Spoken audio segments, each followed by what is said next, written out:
লাগছে আমার। হঠাৎ কানে কারো শক্ত হাতের টান অনুভব করলো নৌমিতা। কানের দুল যেন কানের লতি ছিঁড়ে বেরিয়ে আসবে।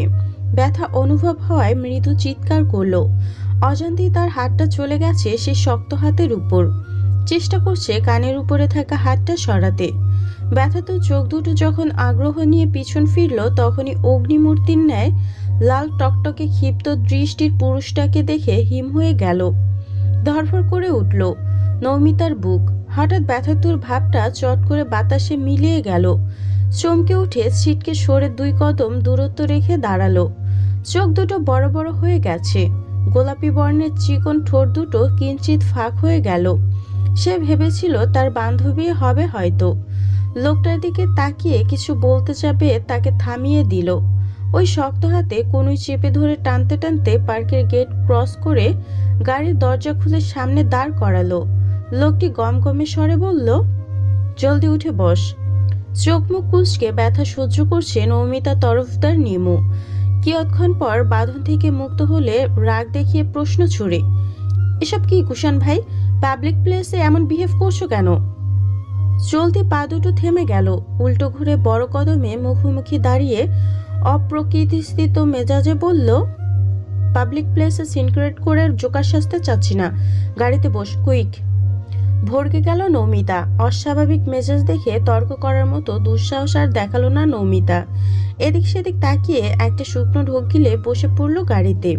বসার সাথে সাথে কুষাণ কর্কশ কণ্ঠে বলল, শাড়ি পরে পার্কে কেন এসেছিস? পেট দেখিয়ে ছেলেদের মাথা নষ্ট করার জন্য? এসব করার জন্য অজুহাত দেখিয়ে ঢাকায় এসেছিস? আমারই বাসায় থেকে এসব নোংরামি করবি আর আমি সেগুলো টলারেট করব ভাবলি কি করে?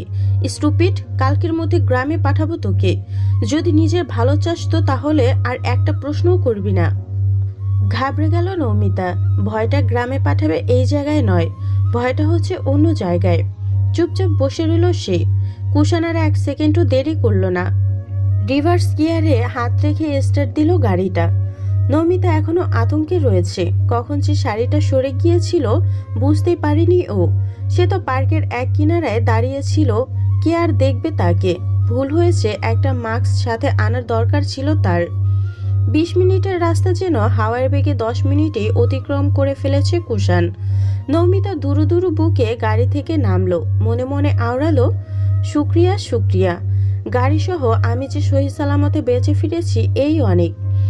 ভীতু ভীতু মুখাবয়বে চোরা চোখে কুষাণের পিছনে পিছনে যাচ্ছে। লিফটে উঠে পড়ল কুষাণ। মুখে হাসির ছিটে ফোটাও নেই। নৌমিতা যেই না পা বাড়াবে অমনি আদেশের সুরে কঠিন গলায় কুষাণ বলে ওঠে, ওখানেই দাঁড়া, তোর সঙ্গে একই লিফটে ওঠার কোনো রুচি আমার নেই।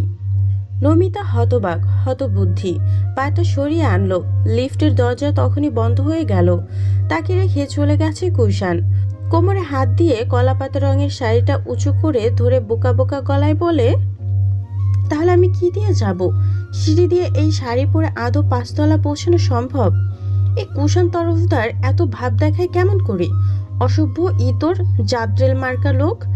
আমার সঙ্গে এক লিফটে যেতে পারবি না, তাহলে এক গাড়িতে আসলি কেন? নিয়ে আসারই বা কি দরকার ছিল? ঢং দেখে বাঁচি না, যত সব। 8 তলা বিশিষ্ট বিল্ডিং এর 5 তলা ফ্ল্যাটে থাকে নৌমিতার চাচা হানিফ তরফদার। গ্রাম থেকে বেড়াতে এসেছে নৌমিতা তরফদার। চাচা চাকরির সূত্রে এখানে সপরিবারে থাকেন। উপলক্ষ ছাড়া গ্রামে তেমন যাতায়াত নেই তাদের। জেদ চেপে 2 তলা অবধি বিনা ঝামেলায় উঠতে সক্ষম হলো নৌমিতা। শাড়ি এখনো এলোমেলো হয়ে যায়নি। সেটা দেখে মনে মনে একরাশ আনন্দ প্রকাশ করলো।